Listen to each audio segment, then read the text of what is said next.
Something that everybody needs to remember and frequently gets lost in the shuffle of things is that the President of the United States, Donald J. Trump, is in fact a convicted felon. He was convicted of 34 felony counts. He's a felon. And this felon has repeatedly told us during both the campaign after his conviction and, of course, since he's been President of the United States, that we have to do things about crime. Crime is out of control in the United States. Immigrants are committing crimes. Gang members are committing crimes. Everybody's committing crimes, and I'm the man that can put a stop to it. And this week, for the third time in the last 3 weeks, Donald Trump threatened to federalize the District of Columbia, Washington, D.C. itself, because, as the convicted felon put it, crime is out of control. In fact, crime is actually so bad that there's a convicted felon sitting in the White House in Washington, D.C. But here is what Donald Trump said.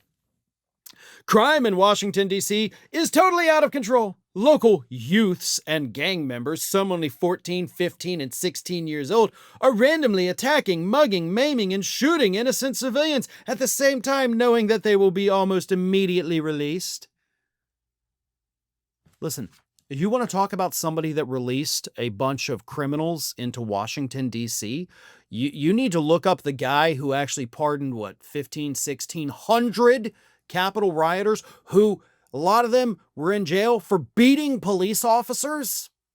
Right? I mean, who was that? God, I can't remember his name, but I'm sure Donald Trump remembers who released all those criminals. But he continued. I mean, hell, maybe that's why there's such a high crime rate in D.C. right now, right, Donald? I mean, you let over 1,000 criminals go. So, don't complain about crime when you're the one opening the prison doors for everybody. Anyway, he continued. They are not afraid of law enforcement. Yeah, because they were pardoned for beating law enforcement. Let's not forget that. Because they know nothing ever happens to them. Again, because you let them go. But it's going to happen now. Really? Again, you let them go. The law in D.C. must be changed to prosecute these minors as adults and lock them up for a long time, starting at age 14. The most recent victim was beaten mercilessly by local thugs. Washington, D.C. must be safe, clean, and beautiful for all Americans, and importantly, for the world to see. If D.C. doesn't get its act together and quickly, we will have no choice but to take federal control of the city and run this city how it should be run and put criminals on notice that they're not going to get away with it anymore. Perhaps it should have been done a long time ago. Then this incredible young man and so many others would not have had to go through the horrors of violent crime. If this continues, I am going to exert my powers and federalize this city. Make America great again. So this was, as I mentioned, the third time in the last 3 weeks that Trump has mentioned taking over Washington, D.C. He mentioned it at the end of July. He mentioned it in mid-July. So this is something he is obviously thinking about. He said at a cabinet meeting in mid-July, we're looking into it. He wants to be a dictator so bad he can taste it. He can't stand the thought of anything existing in this country that he doesn't control. Crime this, crime that. Crime is not as bad as Republicans would have you believe. If you listen to Republicans anywhere in the country, they will tell you that if you step outside your front door, a gang member is going to shoot you in the face. That's what they're basically telling you. Live in constant fear of these criminals that, believe it or not, when you actually go out there in the streets, you don't see them. That's not to say that crime doesn't exist. It does. It always has, and it always will.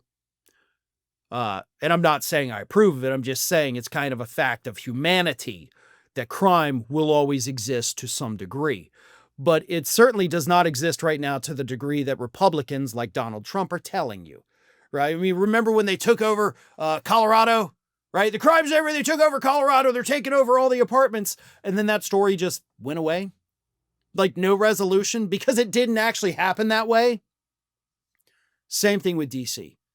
There is crime in D.C., absolutely. Do 99% of people in D.C. experience the crime? 99.9%? No, they don't. Trump's making it up as an excuse to be a dictator. That is what he is doing.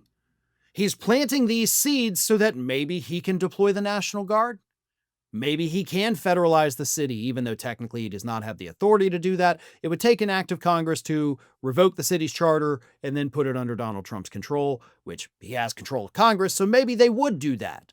But as of right now, unilaterally, Trump cannot do anything other than take over the police force and send in the National Guard. So, he can do horrible things to make himself a dictator, but he can't do all of them just yet. He's got to have a little help to get there. And that's what's terrifying. If he continues talking like this, if he continues pushing this, I guarantee you he will ask Congress to do this for him. And given what we've already seen from Congress, it's pretty likely that they would do it. Thanks for watching, everyone. We're inching closer and closer to 1 million subscribers, and we're aiming to hit that goal before the year closes. So if you aren't subscribed to the channel, please do so, and don't forget to like, comment, and share. Thanks for joining us as we head towards this huge milestone.